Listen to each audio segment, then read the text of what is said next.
पिछले वीडियो में हमने कॉन्वेक्स लेंस के टोटल 6 इमेज फॉर्मेशन के केसेस को पढ़ा था। इस वीडियो में हम कॉन्केव लेंस के 2 इमेज फॉर्मेशन के केसेस को सीखेंगे। तो इस वीडियो को बिल्कुल भी स्किप मत करना। तो चलो फिर वीडियो स्टार्ट करते हैं।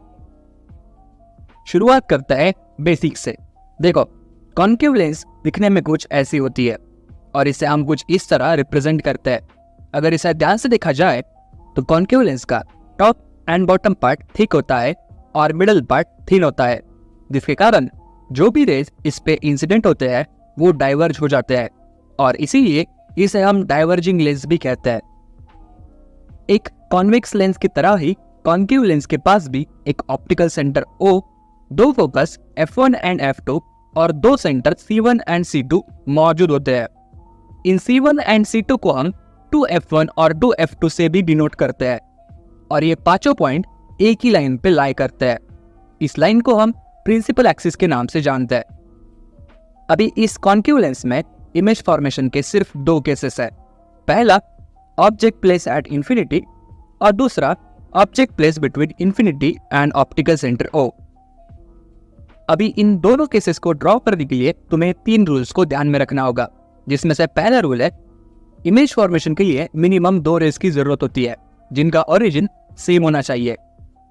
रूल नंबर 2 के हिसाब से जो रे प्रिंसिपल एक्सिस को पैरेलल ट्रैवल करता है वो रिफ्रैक्शन के बाद डाइवर्ज हो जाता है और इसे अगर तुम पीछे एक्सटेंड करोगे तो यह फोकस पे आके मिलता है। इन रूल नंबर 3, अगर कोई रे ऑप्टिकल सेंटर से ट्रैवल कर रहा है तो वो स्ट्रेट लाइन में ही ट्रैवल करेगा विदाउट एनी डाइवर्जन। इन्हीं तीनों रूल्स के बेसिस पे अभी हम ड्रॉ करेंगे इमेज फॉर्मेशन के केसेस। तो चलो शुरुआत करते हैं हमारे पहले केस से, ऑब्जेक्ट प्लेस्ड एट इंफिनिटी। तो जब भी ऑब्जेक्ट इंफिनिटी पे होता है तो उसके रेज प्रिंसिपल एक्सिस को पैरेलल ट्रैवल करते हैं और एज पर रूल नंबर 2, कॉन्केव लेंस में पैरेलल रे रिफ्रैक्शन के बाद डाइवर्ज होता है और अगर इसे पीछे एक्सटेंड करोगे तो यह फोकस f2 को इंटरसेक्ट करता है।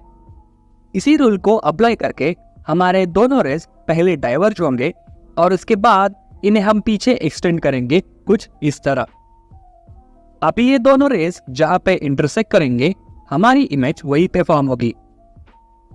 अभी यहाँ पे रेज फोकस f1 पे इंटरसेक्ट कर रहे हैं तो इसीलिए इमेज की लोकेशन होगी एट फोकस f1। ये इमेज एक्सटेंडेड रे से फॉर्म हुई है, इसीलिए इसका नेचर होगा वर्चुअल एंड इरेक्ट। और क्योंकि ये पॉइंट जितनी छोटी है इसीलिए इसकी साइज होगी डिमिनिश्ड। और यही है हमारा केस नंबर 1। अभी समझते हैं केस